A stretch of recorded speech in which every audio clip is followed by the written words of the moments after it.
اللهم محمد في جميع أفعاله ومحمد اللهم صل عليه مع صحبه وآله صلاة تكون لك رضاء ولحقه أداء.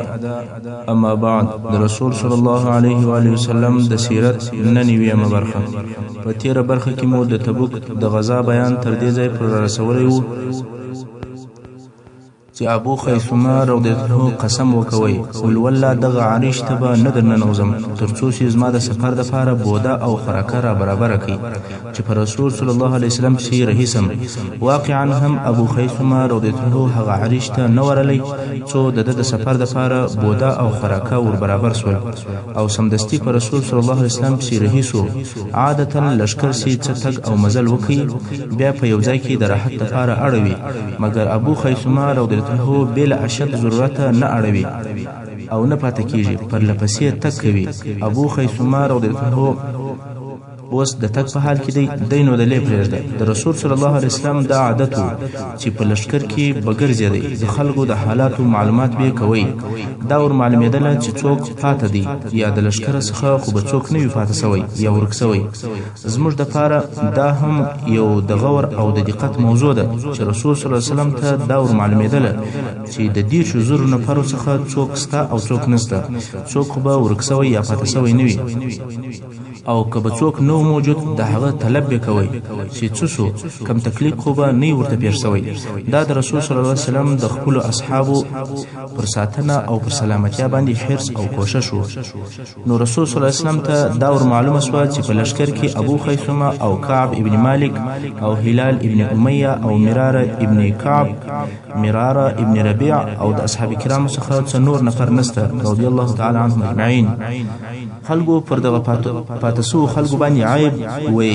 رسول صلی الله علیه وسلم وفرمایل عیب مه پروایاست، هر یو که په دوی کې ښه او د خیر سړی و هغه به الله جل جلاله راولي، او که بل قسم و الله ځینې فارغه او بېغمه کاست. خلق په دغه خبرې کول چې د لیرې څخه یو نفر ولیدل شو چې پر اوښ باندې سپورو او په لشکر پسې را رهي و. دا معلومه خبره ده چې د لیرې څخه څوک نه پیژندل کېږي، نو هر یو د ځانه څخه ګمان کوي چې دا به پلانکی وي، هغه بل وایي یا پلانکی بولم، ابل وایي شای پلانکی به وي. رسول صلی الله علیه وسلم وفرمایل کن ابا خیثمه، یعنی دا به ابا خیثمه وي. پس له لږه وخت څخه هغه نفر را نږدې سو. خلکو وویل یا رسول الله صلی الله علیه وسلم، هو دغه سړی ابو خیثمه دی. خیر، ابو خیثمه رضی الله تعالی عنه لشکر ته راورسېدی، د رسول صلی الله علیه وسلم سره یې ولیدی، خو رسول صلی الله علیه وسلم ورته په قهر او شدید خبره ورته وکوله. هغه دا چې ورته ویل اولا لک یا ابا خیثمه، اولا لک یا ابا خیثمه.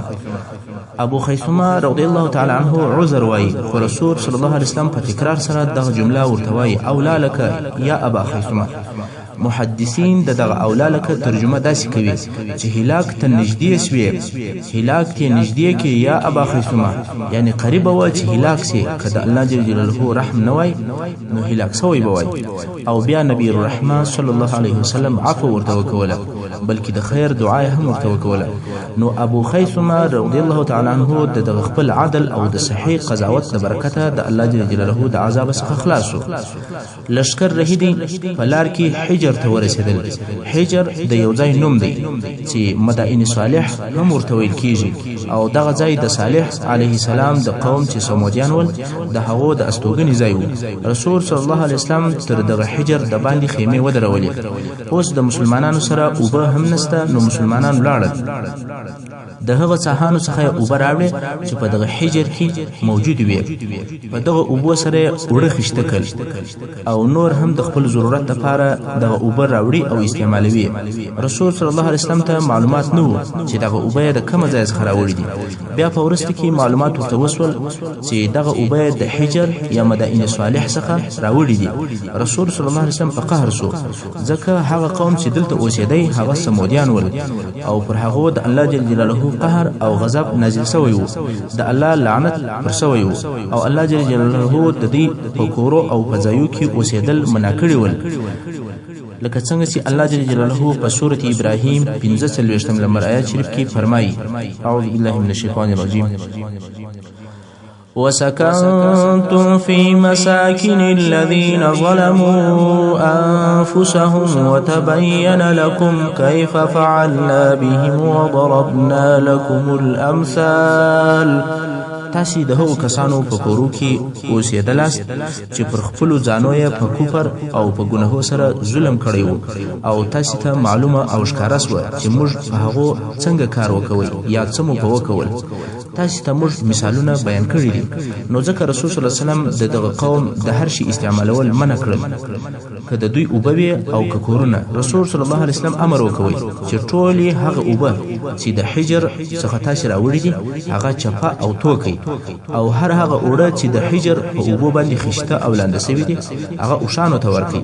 د هغه څخه دي مسلمانان خوراک نه کوي. او بیا رسول صلی الله علیه وسلم د دغه ځای څخه د بارېدلو امر وکړ او ویې فرمایل که تاسې د هغو خلکو د کورو سره تېرېدلاست چې پر خپلو ځانو یې ظلم کړی دي، چابک تېرېږي، مخان مو پټ کړي او ژاړئ دپاره د دې چې تاسې په هغه مصیبت او افت او په عذاب باندې مبتلا نه سئ کوم چې دوی په اخته سوي ول.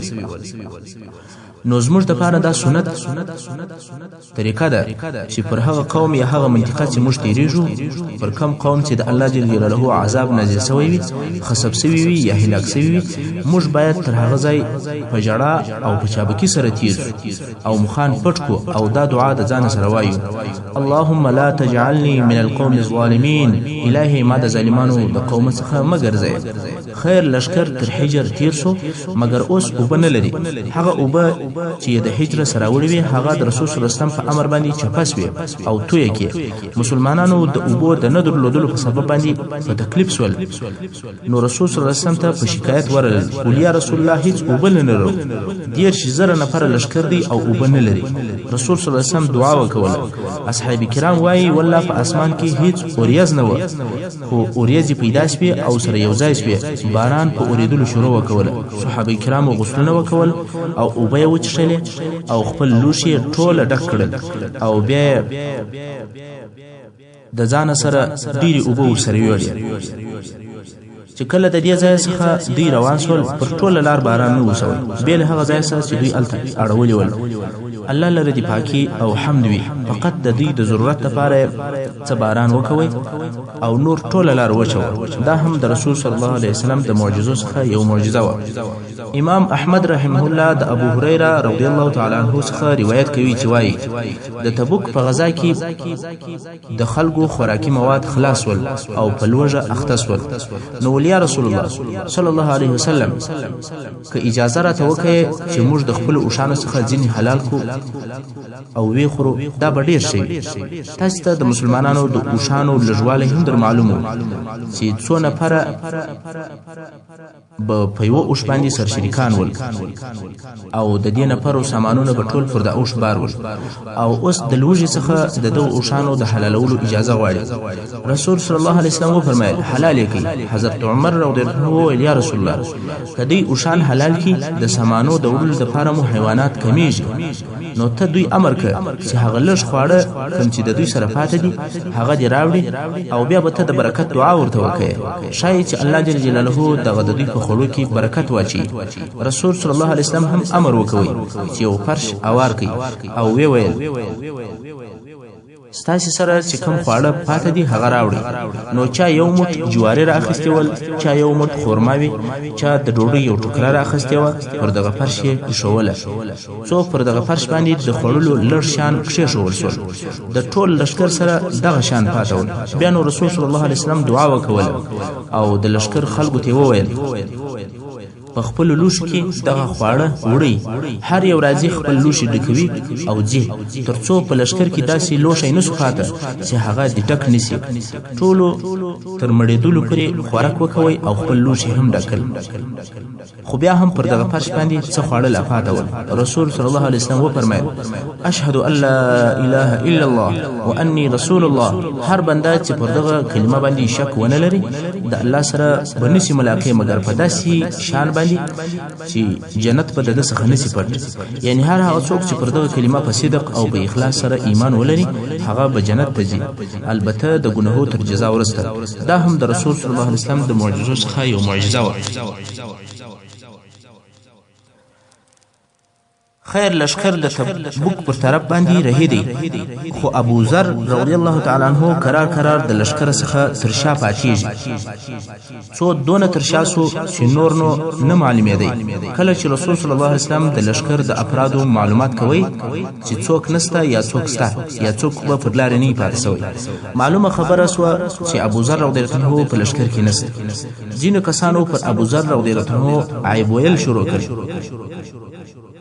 ول زموږ سره ملګری وو خو اوس دنیا ورکاش کوي رسول صلی الله علیه وسلم وفرمایل داسې مه وایاست که په دې کې خیر وو الله جل جلاله بیا راولي او که غیر له دغه څخه بل شی وو الله ځینې خلاص او فارغه کاست اوس نو ابو ذر رضی الله عنه ته څه پیښه ده چې تر شا پاتې شو هغه دا چې هغه د اوښه چې دی پر سپورو هغه ناجوړه او ناروغه وه قرار بتلله ابو ذر رضی الله عنه چې هر څه کوشش به وکړي خو اوښه د لشکر سره یو ځای نشي تللی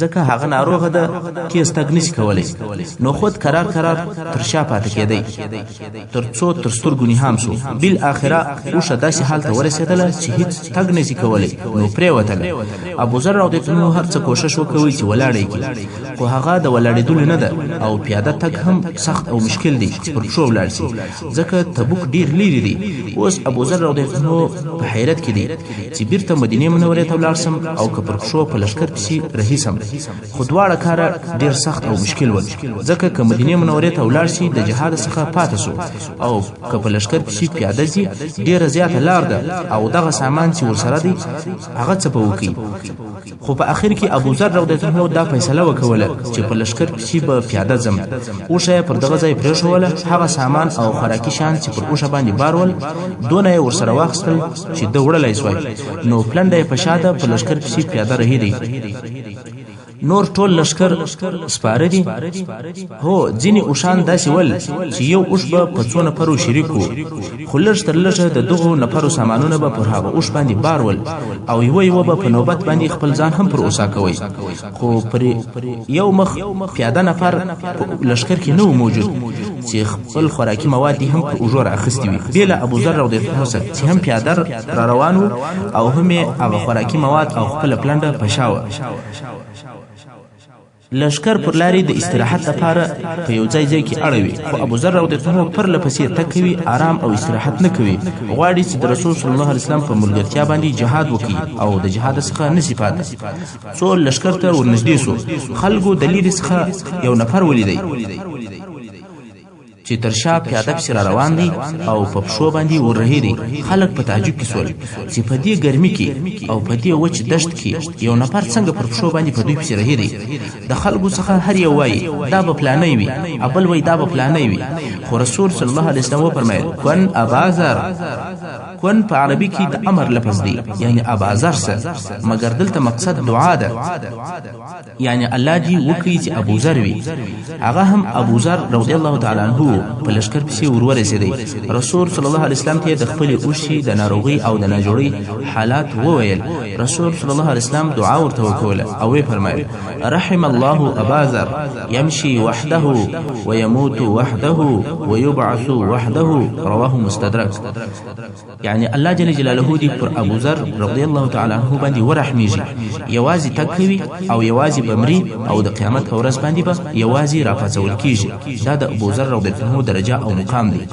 یعنی دی رضی الله عنه به په خپله لکه یو امت د قیامت په ورځ باندې بجلا او یوازې راپاڅول کیږي ورځې او کلونه تېرېدل د حضرت عثمان رضی الله تعالی عنه د خلافت په وختو کې ابو ذر رضی الله عنه په ربزه کې تنها ژوند کوي ربزه د مدینې منورې په شاوخوا کې یو منطقه ده او ابو ذر رضی الله عنه هلته یوازې اوسېدی د خلکو سره د ژوند په تکلیف و یا دا چې د خلکو سره د ژوند په دې سبب نسوی کولی ځکه ابو ذر رضی الله عنه د حق په ویلو کې ډیر صریح و د هرې موضوع په باره کې ښکاره او واضح الفاظ بیانول او حق نه پټوي خلکو دغه د حق ویل دا نسوی زغملی څو ابو ذر رضی الله عنه دې ته مجبور سو چې یوازې واوسېږي نو هلته په ربزه کې د یوازې اوسېدی فقط یو دی و یوه یې ښځه وه او یو یې یو کوچنی مریی درلودی هلته په تنهایی کې یوازې وفات شو.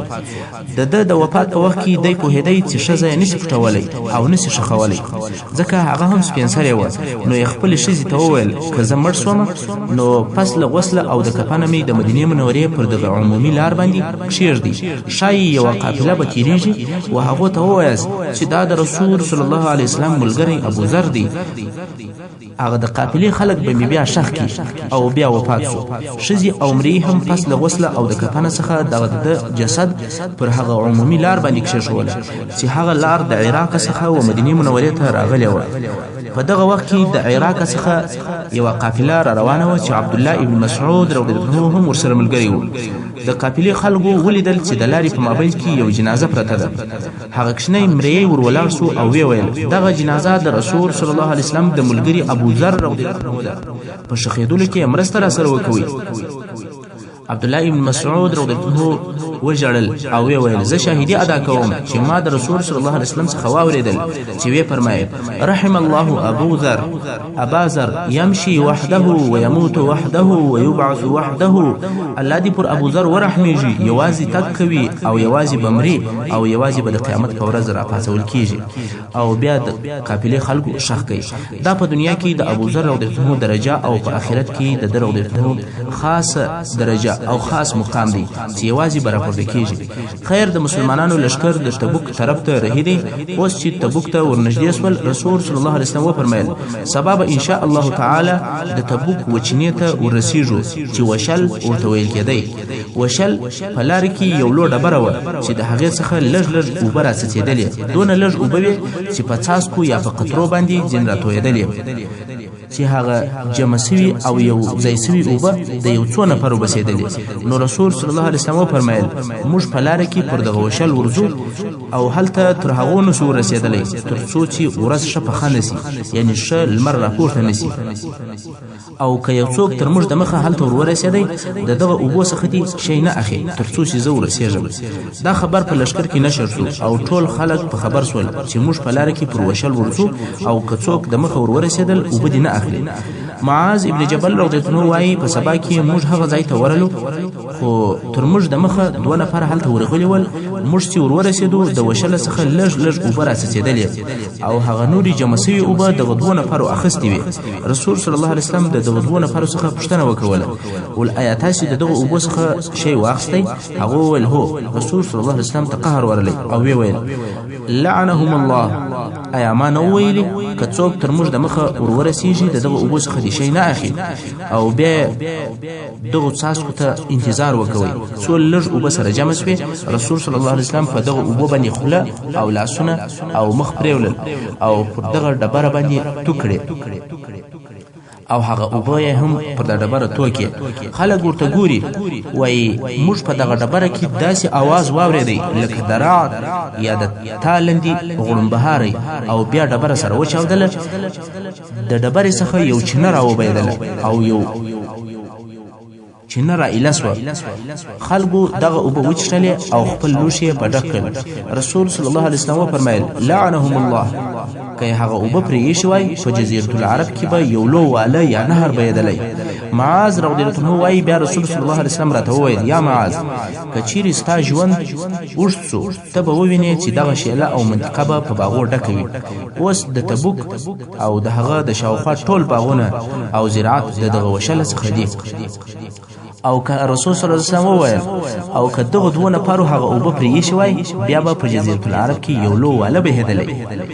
د تبوک په لاره کې یا په خپله په تبوک کې دغه دوه روایته دي چې څوک وایي چې په لار کې او څوک وایي کله چې تبوک ته ورسېدلو رسول صلی الله علیه وسلم وفرمیل نن شپه پر تاسې باندې ډېر شدید باد را الوزي نو هیڅ څوک دې نه ولاړېږي او که اوښ ورسره وي د هغه ځنګون دې ټینګ ور وتړي چې ولاړ نه سي. واقعا هم د شپې باد را والوتی د ټول لښکره څخه یو سړی ولاړ سو. د باد د شدت په سبب دغه سړی باد پورته کوي او د توی په غرو کې وغورځوي. د دغه حدیث شریف روایت امام بخاري او امام مسلم رحمهم الله کوي. تبوک چې یو کوچنی کلی او د روم ځکه و. رسول صلی الله علیه وسلم او اسلامي لشکر دلته واړول، دلته خیمې ودرولې او د ځان معسكر او قرارګاه دغه ځای وګرځوي. مسلمانانو د دشمن د مقابلې لپاره تیاری او آمادګي نیولې و. رسول صلی الله علیه وسلم د خپل لشکر په منځ کې ودرېد او په خطبه ویلو یې شروع وکوله. ډېرې مختصرې او معنا درلودونکې جملې وویلې. مسلمانان د دنیا او آخرت و خیر ته تشویق کړل. په دغه خطبه سره د مسلمانانو معنویات او روحیات لوړ او ورپورته کړل. په مسلمانانو کې چې کومه مادي کمبودي موجوده وه، لکه د خوراکي موادو، اسلحې، نقلي وسایلو او داسې نورو شانو کمی، هغه نقص او خلل په دغه خطبه سره ورپوره او ورجبیره کوي. مګر رومیانو او د هغه متحدینو چې د رسول صلی الله علیه وسلم د راتللو خبر واورېدی، په زړو یې بیره ننوتله. دا جرأت یې سلب شو او د زړو څخه دغه دلاوري لیرې سوه چې د مسلمانانو د جنگ دپاره خپلې لښکرې تبوک ته راولي. کم لښکر چې یې سره یو ځای کړی و، هغه هم دننه په خپلو حدودو او په ښارو کې سره وپاشل سو. دې کار دننه په جزیرة العرب او په د باندني شاوخوا علاقو کې د مسلمانانو پر عسکري شهرت باندې ډیر ښه اثر وکوي. په دې کار سره چې روم د اسلامي لښکر مقابله ونه کړله، مسلمانانو ډیرې لوی او ګټورې سیاسي ګټې لاسته راوړې. که فرضاً هلته جنگ او مقابله هم سوی وای او کامیابي د مسلمانانو وای، شاید مسلمانانو په دغه اندازه سیاسي شهرت او ګټې لاسته نه وای راوړي، ځکه یو جنگ او اوس. مګر دا چې روم د خپل قوت او طاقت سره سره وتښتېدی او مقابلې یا جنګولو ته هیڅ نسو حاضر، دا ډیره لو خبره ده. اوس چې مسلمانانو په تبوک کې اړولې دي، رسول صلی الله علیه وسلم وفرمایل دغه نږدې او د شاوخوا قبیلو ته ولاړ سي، او یا به اسلام قبول کی یا به جزیه راکي، یا نو جنگ ورسره کوو. نو خالد ابن ولید رضی الله عنه د ایله د جنگ دپاره ولېږئ. د ایله خلک ولیدل چې لښکر وررهیدی. د ایله مشر چې یوحنا ابن رؤوبه نومېدی، د خبرو غوښتل یې وکول، اول به خبرې سره وکړو. نو خالد رضی الله عنه ورته سیدی سو دی و رسول صلی الله علیه وسلم ته راوستی او د رسول صلی الله علیه وسلم سره پر جزیه باندې صلح وکوله. نو ایله هغه اول شهر دی چې مسلمانانو ته تسلیمیږي. دغه شهر مسلمانانو ته تابع سو او دغه کال جزیه هم مسلمانانو ته ورکړه. دغه رنګه د ازروح او جربا خلک و رسول صلی الله علیه وسلم ته رالل او پر جزیه صلح ورسره وکوله. ازروح او جربا په شام کې دوه ښاره دي چې د دوی دوه په مابینځ کې د درو ورځو لار ده. رسول صلی الله علیه وسلم د دوه ښارو خلکو ته یو لیک هم ورولیکئ چې په هغه لیک کې د دوی دپاره امان لیکلی و. اوس نو د دغه منطقې ټولې قبیلې د هغې بیرې په سبب چې د مسلمانانو د لښکره څه د دوی په زړو باندې کومه بیره ننوتلې ده، بې له جنګه تسلیمیږي. ځکه دونه لوی لښکر چې د مسلمانانو دا په جزیرة العرب کې شاذ او نادر تیر سوی و. رسول صلی الله علیه وسلم یو لیک د روم باچا هرقل ته ورولېږئ چې ورته لیکلي ول: زه په تبوک کې یم، یا مسلمان سه، یا جزیه قبوله که، یا راسه چې جنګ وکړو. په دغو درو کارو کې چې هر یو اختیاروي ستا خوښه ده، هغه خوښ که. قاصد د لیک سره د هرقل پر طرف باندې رهیسو او دننه وروم مملکت ته الته ورلی او باچا ته خط ورکړي. دلته مسلمانان هغه کلی او منطقې چې د تبوک په شاوخوا کې دي، که لیرې دي که نږدې دي، هغه فتح کوي. د هغه لیرو منطقو څخه چې فتح سوي دي، یوه هم د دومة الجندل منطقه وه. دومة الجندل د تبوک په شمال شرق کې واقع دی. په پخوا کې هم مسلمانانو کوشش کړی و چې دومة الجندل فتح کړي، مګر د هغه ځای خلکو جنګ ونه کړي او وتښتېدل. اوس رسول صلی الله علیه وسلم خالد ابن ولید دومة الجندل ته ولېږئ چې ولاړ شه او دغه ځای فتح کړه. رسول صلی الله علیه وسلم وفرمایل: اوکیدیر دومة الجندل ته ورسه. اوکیدیر د دومة الجندل باچا او رئیس و او خلکو به اوکیدیر دومة الجندل ورته ویل. د دې باچا نوم اوکیدر ابن عبدالملک الکندی وو او د ورور نوم حسن و. رسول صلی الله علیه وسلم خالد رضی الله عنه ته فقط د 400 او 20 نفرو لشکر ور برابر کړي او د دومة الجندل پر طرف یې ولېږئ او اوکیدر بیا په دومة الجندل کې باچاو او هلته قلاوي وي او شاوخوا د وادي القرى نور ډیر کلی هم پراته ول. نو خالد ابن ولید رضی الله عنه رسول صلی الله علیه وسلم ته وویل چې د کالب او د انمار د قبیلو په مابینځ کې په دغه لږ نفرو سره اوکیدر ته ورسم. دلته خو ډېرې دښمنې قبیلې پرتې دي او زما سره نفر ډېر لږ دي او دومة الجندل څنګه دلته فتح کړم؟ رسول صلی الله علیه وسلم وفرمایل هو اوکیدر به په داسې حال کې وویني چې د بقر ښکار به کوي. بقر یو قسم لوی لوی وحشي وسی دي چې موږ په پښتو کې غواز ورته وایو. خالد رضی الله عنه په تعجب کې سو چې اصلا په جزیره العرب کې غواز نشته او بیا اوکیدر خبر هم دی چې دغه منطقې ته د مسلمانانو لشکر راغلی دی او دلته موجود دی، نو څنګه به د ښکار لپاره راوځي؟ دغه تسلط د جنگ په وخت کې کافي نه ده، مګر د رسول صلی الله علیه وسلم قول دی، نو یې ومنئ او د هغه خپلو ملګرو سره د دومة الجندل پر طرف باندې رهي سو څو د شپې د دومة الجندل منطقې ته ورسېدی.